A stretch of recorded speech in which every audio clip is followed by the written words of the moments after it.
नमस्कार, खबर राजस्थान देख रहे हैं आप और मैं हूं आपके साथ गौरव राजेंद्र।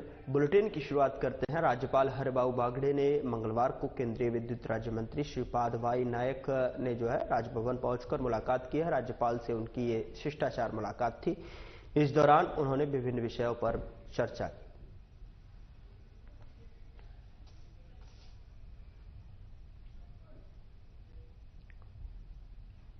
सीएम भजनलाल शर्मा ने मुख्यमंत्री कार्यालय में युवा और खेल क्षेत्र के प्रतिनिधियों के साथ में बजट पूर्व चर्चा को संबोधित किया और इस दौरान सीएम ने कहा कि देश की आबादी का एक बड़ा हिस्सा युवाओं का है।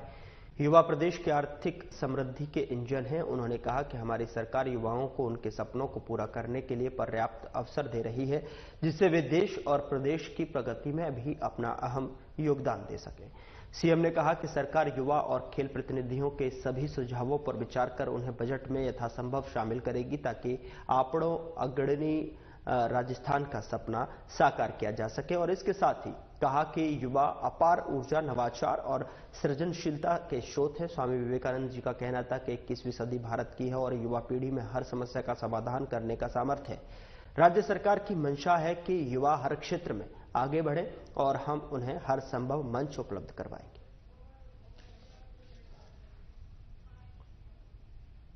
उधर भारतीय जनता पार्टी प्रदेश कार्यालय पर राजस्थान सरकार के उद्योग राज्य मंत्री के बिश्नोई ने मीडिया से बातचीत की और इस दौरान उन्होंने भजनलाल सरकार के 1 साल के कार्यकाल की उपलब्धियों पर चर्चा की है। उन्होंने कहा कि भजनलाल सरकार के 1 साल पूरा हो गया है और इस 1 साल में सीएम शर्मा ने कई ऐतिहासिक निर्णय लिए हैं। ऐसे में ऐतिहासिक निर्णय भजनलाल सरकार में हुए हैं और जो पिछले 80 वर्षों में कभी भी नहीं हुए।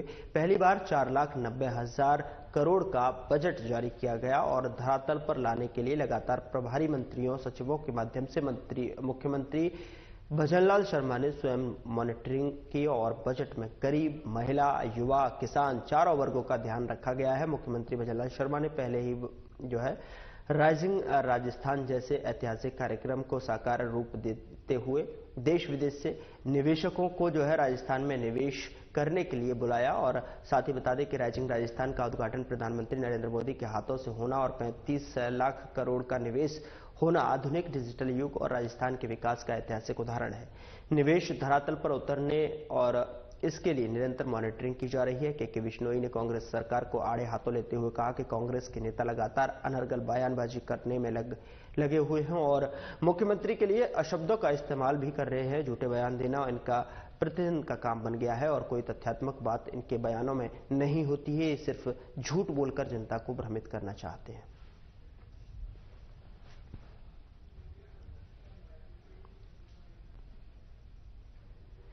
राजस्थान विधानसभा के नेता प्रतिपक्ष टीकाराम जूली ने सफेद टी शर्ट आंदोलन को जन आंदोलन बनाए जाने के लिए युवाओं से अपील की है। जूली ने कहा है कि मोदी सरकार ने गरीब और मेहनतकश वर्ग से मुंह मोड़ लिया है और उन्हें पूरी तरह से उनके हालात पर छोड़ दिया है। उन्होंने कहा कि केंद्र सरकार चंद पूंजीपतियों की हितैषी है और सरकार का पूरा ध्यान सरकार के हितचिंतक चंद व्यापारियों को और अधिक समृद्धशाली बनाने को लेकर केंद्रित है। और जबकि कांग्रेस का सदैव देश के गरीब, पिछड़े, शोषित, असंगठित और मजदूर और किसान की विभूति और उत्थान का चिंतन रहा है। नेता प्रतिपक्ष जूली ने कहा कि देश को अपने खून पसीने से सींचने वाला मजदूर और मेहनतकश वर्ग आज आर्थिक कुचक्र में पिसकर तरह तरह के अन्याय और अत्याचार सहने को मजबूर है। उन्होंने स्थिति बद से बदतर होती जा रही है और बता दें कि ऐसे में हम सबकी ये जिम्मेदारी बन जाती है कि हम सब मिलकर उन्हें न्याय और हक दिलाने के लिए मजबूती से आवाज उठाएं। और इसी सोच के साथ में लोकसभा में प्रतिपक्ष के नेता राहुल गांधी जी ने सफेद टी शर्ट आंदोलन की शुरुआत की है।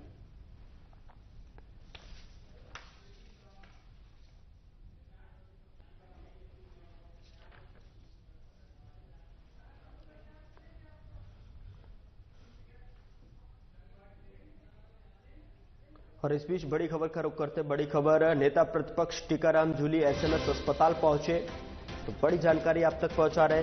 अस्पताल में विधानसभा अध्यक्ष वासुदेव देवनानी से मुलाकात की है। मुलाकात कर जूली ने कुशल क्षेम देवनानी का जाना है। जूली ने देवनानी के जल्द स्वस्थ होने की कामना की है। बड़ी खबर, अहम जानकारी। विधानसभा अध्यक्ष वासुदेव देवनानी से मुलाकात की है। नेता प्रतिपक्ष टीकाराम जूली ने एसएमएस अस्पताल पहुंचकर उनका कुशल क्षेम जाना है और साथ ही साथ जल्द स्वस्थ होने की कामना की है।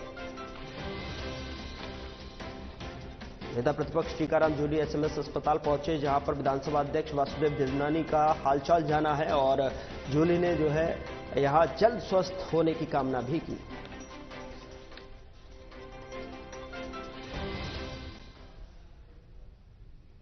खबरों में आगे बढ़ते हैं। भारतीय जनता पार्टी प्रदेश कार्यालय पर राजस्थान सरकार के शिक्षा मंत्री मदन दिलावर ने मीडिया से बातचीत की है और इस दौरान उन्होंने कांग्रेस के दिए बयानों पर पलटवार किया है। उन्होंने कहा कि कांग्रेस के नेता प्रतिपक्ष टीकाराम जूली अनाप शनाप बयानबाजी करते हैं और उनकी ये आदत है कि वो बयान देते हैं और भाग जाते हैं। उनको लगता है कि 100 बार झूठ बोलने से जनता उसे सच मान बैठेगी और परंतु राजस्थान की जनता समझदार है और इसी समझदारी का परिचय देते हुए झूठ बोलने वाली कांग्रेस पार्टी को उपचुनाव में 7 में से 1 सीट दी थी। मंत्री मदन दिलावर ने बताया कि मुख्यमंत्री भजनलाल शर्मा के नेतृत्व वाली सरकार कांग्रेस की पूर्ववर्ती सरकार के गड्ढों को भर रही है और मुख्यमंत्री भजनलाल शर्मा प्रतिदिन इस बात के लिए प्रयास कर रहे हैं कि कांग्रेस सरकार में महिला अत्याचार के मामले में राजस्थान के माथे पर जो कलंक लगे थे उन्हें कैसे मिटाया जाए। पेपर लीक माफियाओं को भजनलाल सरकार ने जेल में डालकर युवाओं के भविष्य से खिलवाड़ करने वाले और कांग्रेस सरकार में इन्हीं के नेताओं से संरक्षण प्राप्त पेपर लीक माफियाओं को ये बता दिया है कि ये बीजेपी सरकार है जो युवाओं के भविष्य के साथ खिलवाड़ नहीं होने देगी।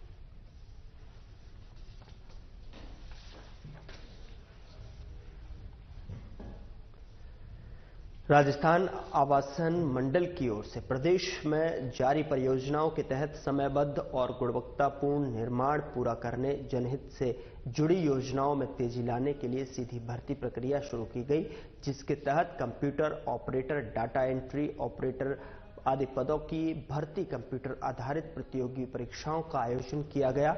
मुख्यमंत्री भजनलाल शर्मा के कुशल नेतृत्व और मंत्री झाबर सिंह खर्रा के निर्देशन में मंडल ने इन भर्तियों में सफल हुए अभ्यर्थियों को नियुक्ति प्रदान की है और आपको बता दें कि मंगलवार को MNIT में जो है नवनियुक्त अभियंताओं की क्षमता संवर्धन के लिए 5 दिवसीय प्रशिक्षण कार्यक्रम का शुभारंभ किया गया, जिसमें से 104 परीक्षार्थियों ने भाग लिया है। आपको बता दें कि कार्यक्रम के मुख्य अतिथि आवासन मंडल के अध्यक्ष और नगरीय विकास विभाग के प्रमुख शासन सचिव वैभव गालरिया ने जो है इस अवसर पर नवनियुक्त अभियंताओं से संवाद कर उनका मार्गदर्शन किया और गालरिया ने कहा कि प्रशिक्षण के ही जो है जीवन की प्रथम मंजिल है।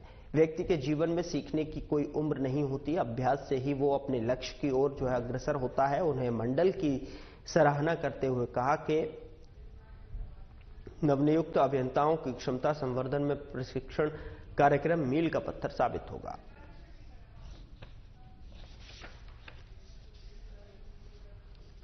तो अभियंताओं से प्रशिक्षण कार्यक्रम का आगाज हुआ और आपको बता दें कि यहां पर जो है 5 दिवसीय प्रशिक्षण कार्यक्रम का शुभारंभ किया गया, जिसमें 104 परीक्षार्थियों जो ने भाग लिया है। कार्यक्रम के मुख्य अतिथि आवासन मंडल के अध्यक्ष और नगरीय विकास विभाग के प्रमुख शासन सचिव वैभव गालरिया ने इस अवसर पर नवनियुक्त अभियंताओं से संवाद कर उनका मार्गदर्शन किया। जयपुर स्थित इंदिरा गांधी पंचायती राज और ग्रामीण विकास संस्थान ने उल्लास नवभारत साक्षरता कार्यक्रम का आयोजन किया गया। इस दौरान आयोजित उल्लास मेले में शिक्षा और पंचायती राज मंत्री मदन दिलावर ने शिरकत की है और इस दौरान उन्होंने जीवन में शिक्षा के महत्व को लेकर चर्चा की। उन्होंने कहा कि पढ़ा लिखा व्यक्ति अपने अधिकारों और दायित्वों के प्रति अधिक जागरूक और सजग होता है, इसलिए वर्तमान समय में भी जो है सभी को शिक्षित होने के प्रयास करने चाहिए। शिक्षा मंत्री ने उपस्थित नवसाक्षरों को पुरस्कृत और उनसे संवाद किया, उन्हें निरंतर पढ़ते रहने और आगे बढ़ने के लिए प्रेरित किया। उन्होंने अपने संबोधन में डीडवाना कुचानमन की नवसाक्षर शांति देवी की पढ़ने लिखने की रुचि की सराहना की है। उन्होंने शांति देवी की पढ़ने लिखने की लगन से सीखकर सभी निरक्षर लोगों को शिक्षित होने का आह्वान किया है। समारोह में जोधपुर की सुनीता देवी ने अपने पढ़ाई के अनुभव साझा करते हुए बताया कि शादी के बाद ससुराल में पढ़ना लिखना सीखा और आज वे अंगूठे की जगह हस्ताक्षर करती हैं। नरेगा में काम करने वाली सुनीता देवी अब पैसों के हिसाब किताब और प्लानिंग में भी पारंगत हो गई हैं। सुनीता देवी की तरह लाखों लोग लर्नर्स सर्टिफाइड हुए।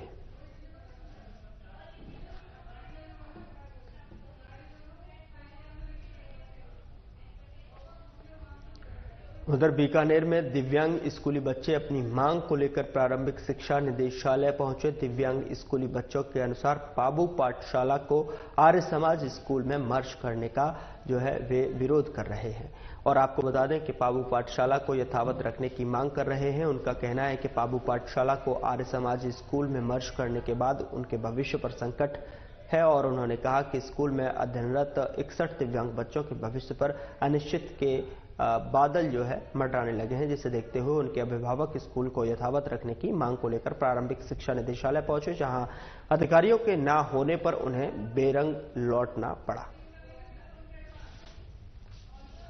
मांग है कि विकलांग एकत्रित स्कूल है, इसको आर्य समाज में समायोजन नहीं किया जाए, क्योंकि ये ऐसे बच्चे हैं, इनको बीकानेर में कोई नहीं डालेगा, क्योंकि ये पाबू पाठशाला स्कूल है जो सन 1952 से यहाँ पे स्थापना हुई है और ये विकलांग एकत्रित योजना और सामान्य बच्चा साथ में बैठते हैं। जब बच्चे पढ़ लिख के कुछ एक दूसरे को उसके साथ बैठ के और पढ़ लेते हैं और इस स्कूल को एकदम से ही आर्य समाज में समायोजन किया जाएगा। वो बालिका स्कूल है, ये बॉयज स्कूल है, इसको कैसे समायोजन किया जाएगा और ये इन बच्चों को कौन पढ़ाएगा? यहाँ तो एलिमेंट्री वाले स्कूल के अंदर तो विशेष टीचर है और वहाँ विशेष टीचर भी नहीं है, फिर भी ये लोग समायोजन कर रहे हैं, ये गलत है एकदम। और इस स्कूल को बाबू पाठशाला को ये रखा जाए और ये बिल्डिंग इनको आर्य समाज को अस्थायी रूप से दी थी, जो आज 10-12 साल हो गए, ना तो इन्होंने अपने भवन की व्यवस्था की और आज ये बैठे हैं, आज ये बाबू पाठशाला स्कूल को समायोजन। चित्तौड़गढ़ जिले के पारसोली थाना पुलिस ने नशा तस्करी के खिलाफ बड़ी कार्रवाई करते हुए एक ट्रक में सब्जी के कैरेट की आड़ में अफीम टोडा चूरा की तस्करी करते 4 आरोपियों को गिरफ्तार किया है। दरअसल आपको बता दें कि 2 आरोपी ट्रक की कार से पायलटिंग कर रहे थे। तलाशी में पुलिस ने ट्रक से 12 क्विंटल 47 किलो अवैध टोडा चूरा जब्त किया है, जिसकी कीमत करीब 1.88 करोड़ रुपए आंकी गई है। एसपी सुधीर जोशी ने बताया कि पुलिस मुख्यालय द्वारा मादक पदार्थों के विरुद्ध कार्रवाई के लिए चलाए जा रहे विशेष अभियान के अंतर्गत एएसपी रावत भाटा भगवत सिंह और डीएसपी बेंगू अंजलि सिंह के निर्देशन में मादक पदार्थों को धरपकड़ के लिए गश्त की जा रही थी और इसी दौरान पुलिस टीम को सफलता हाथ लगी।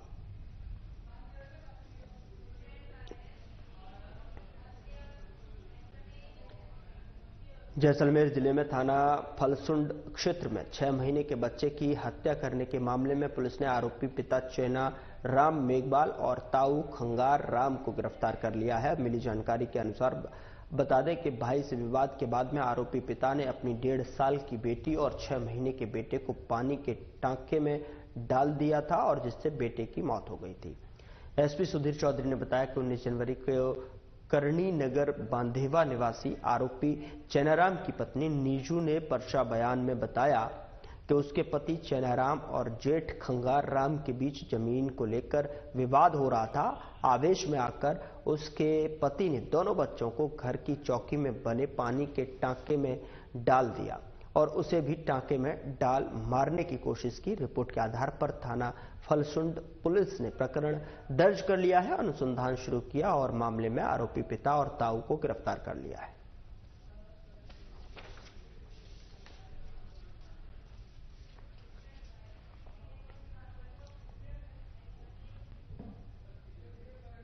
उधर चूरू जिले की बीदासर थाना पुलिस ने इलाके की एक महिला के साथ में दुष्कर्म और उसकी नाबालिग बेटी के साथ छेड़छाड़ करने के मामले में आरोपी को गिरफ्तार कर लिया है।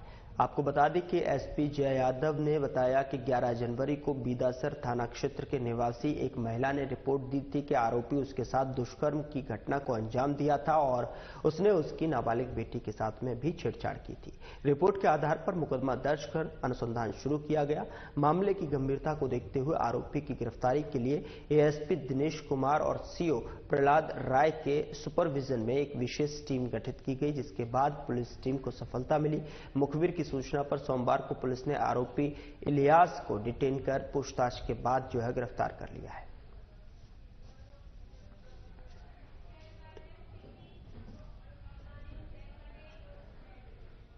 राजस्थान के शिक्षा और पंचायती राज मंत्री मदन दिलावर ने शिक्षा संकुल सभागार में राजस्थान स्टेट ओपन स्कूल का माह का अक्टूबर-नवंबर 2024 की कक्षा 10 और 12th का स्ट्रीम 2 और पूरक परीक्षा का परिणाम जारी किया है। पहली बार उत्तर पुस्तिका जांच में ऑनलाइन मूल्यांकन प्रक्रिया से परीक्षा में पारदर्शिता और शुचिता बनी, जिसकी शिक्षा मंत्री मदन दिलावर ने सराहना की और इसे एक महत्वपूर्ण नवाचार बताया है। इस दौरान ऑनलाइन मूल्यांकन कार्य में उत्कृष्टतापूर्ण कार्य करने वाले 23 शिक्षकों को प्रशस्ति पत्र देकर सम्मानित किया गया। वहीं दिलावर ने कहा कि आशावादी व्यक्ति कभी असफल नहीं होते, बल्कि अपनी असफलताओं से सीखते हैं। स्टेट ओपन स्कूल की परीक्षा ऐसी ही है।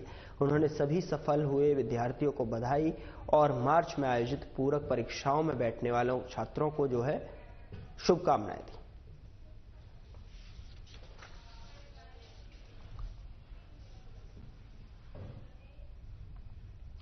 उधर जोरापुर सिंह गेट स्थित राष्ट्रीय आयुर्वेद संस्थान 7 फरवरी को अपनी स्थापना की 50वीं वर्षगांठ मनाने जा रहा है। इस अवसर पर राष्ट्रीय आयुर्वेद संस्थान की एलुमनाई एसोसिएशन की ओर से भव्य स्तर पर 1970 से लेकर 2021 बैच के पूर्व विद्यार्थियों की एलुमनाई मीट का आयोजन 24 और 25 जनवरी को किया जा रहा है। आपको बता दें कि कुलपति प्रोफेसर संजीव शर्मा ने बताया कि राष्ट्रीय आयुर्वेद संस्थान की 50वीं वर्षगांठ के अवसर पर एलुमनाई मीट का आयोजन किया जा रहा है। कार्यक्रम में राष्ट्रीय आयुर्वेद संस्थान से आयुर्वेद चिकित्सा में अध्ययन कर चुके 1970 बैच से 2021 बैच तक के 600 एलुमनाई भाग लेंगे। एलुमनाई मीट कार्यक्रम में नेपाल और श्रीलंका के साथ देश के सभी राज्यों से एलुमनाई मीट में भाग लेंगे। वहीं एलुमनाई एसोसिएशन के सचिव और कार्यक्रम संयोजक प्रोफेसर सुनील कुमार यादव ने जानकारी देते हुए बताया कि 2 दिवसीय कार्यक्रम में कल्चर नाइट, अवार्ड सेरेमनी के साथ विभिन्न गतिविधियों का आयोजन किया जाएगा। साथ ही आपको बता दें कि कार्यक्रम के दौरान एलुमनाई एसोसिएशन की नई कार्यकारिणी के चुनाव भी करवाए जाएंगे।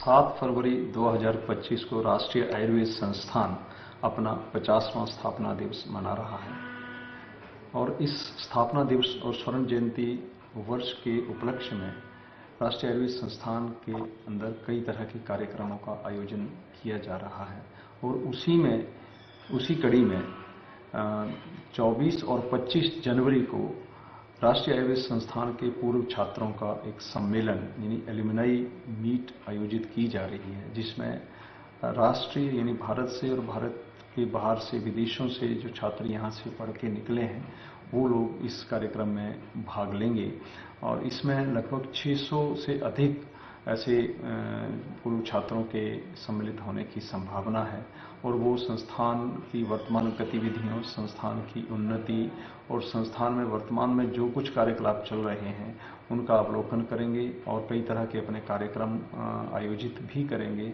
और जो वर्तमान में छात्र यहाँ पर अध्ययनरत हैं उनका भी उत्साहवर्धन ये जो हमारे पूर्व छात्र हैं वो करेंगे और इस आयोजन को सफल बनाने के लिए राष्ट्रीय आयुर्वेद संस्थान और जो एलुमनाई एसोसिएशन है राष्ट्रीय आयुर्वेद संस्थान की वो लगातार प्रयास कर रहे हैं कि ये कार्यक्रम सफलतम हो और जो हमारी पिछली 50 वर्ष की यात्रा है उसको हम याद करें और किस तरह से ये सफल यात्रा रही है उसको हम जानें।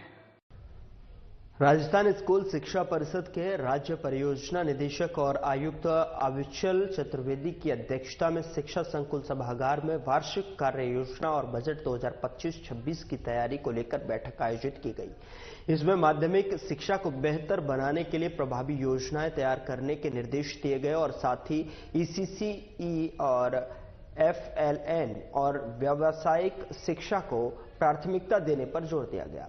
बता दें कि आयुक्त अविचल चतुर्वेदी ने आगामी प्लान में प्रदेश के सभी राजकीय विद्यालयों में इंटरनेट कनेक्शन सुनिश्चित करने के लिए अधिकारियों को निर्देशित भी किया है और साथ ही बैठक में अतिरिक्त राज्य परियोजना निदेशक डॉक्टर रौनक बैरागी और सुरेश कुमार बुनकर सहित अन्य विभागीय अधिकारियों ने भाग लिया।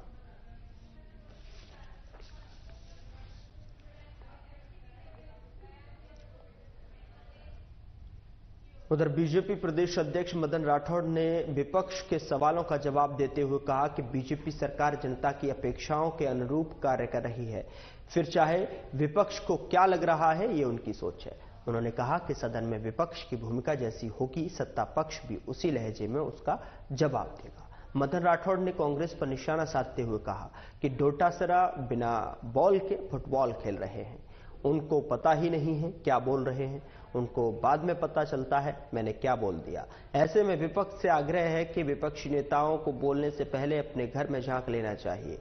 दूसरों के घर में ताक-झांक करना अच्छी आदत नहीं है। मदन राठौड़ ने दिल्ली चुनावों को लेकर सचिन पायलट के बयान पर पलटवार करते हुए कहा कि पायलट को याद रखना चाहिए कि दिल्ली में पिछली बार कांग्रेस को कितनी सीटें मिली थी। पायलट को अपने नेतृत्व और लीडरशिप के डुलमुल नीति को जो है समझने का भी प्रयास करना चाहिए। बिना सोचे समझे बयानबाजी नहीं करनी चाहिए। और इसके साथ ही बीजेपी प्रदेश अध्यक्ष मदन राठौड़ ने कांग्रेस पर जमकर निशाना साधा।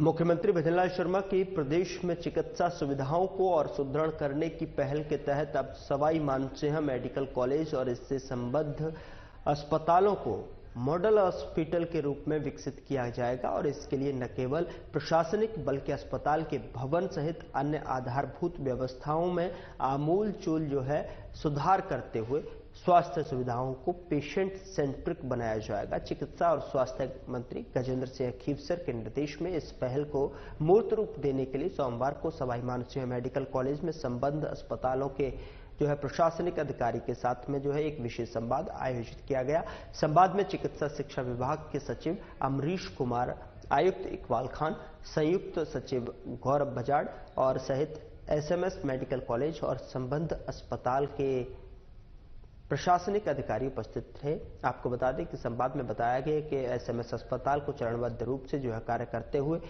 NABH और JCI स्टैंडर्ड्स के अनुसार विकसित किया जाएगा ताकि आमजन को गुणवत्तापूर्ण चिकित्सा सुविधाएं सुगमता के साथ में मिल सके।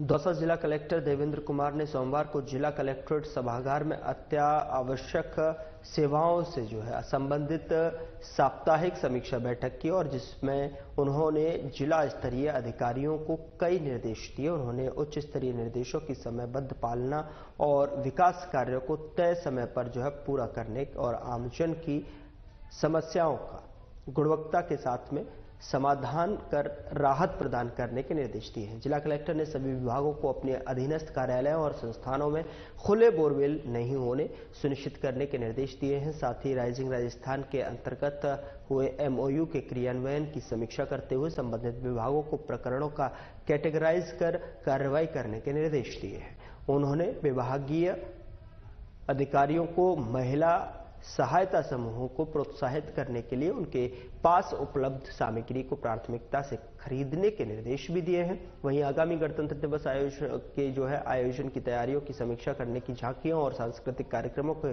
प्रदर्शन बेहतर तरीके से करने के निर्देश दिए।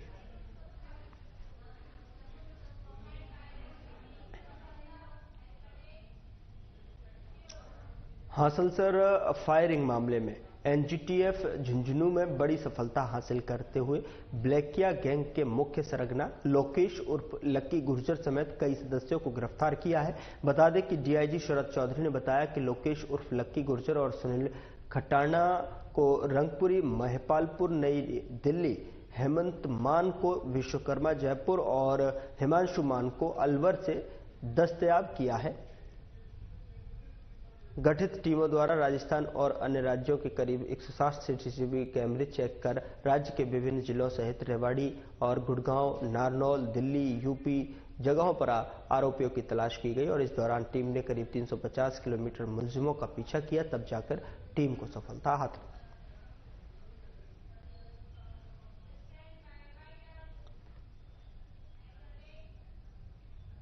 फिलहाल बुलेटिन में इतना ही। नमस्कार।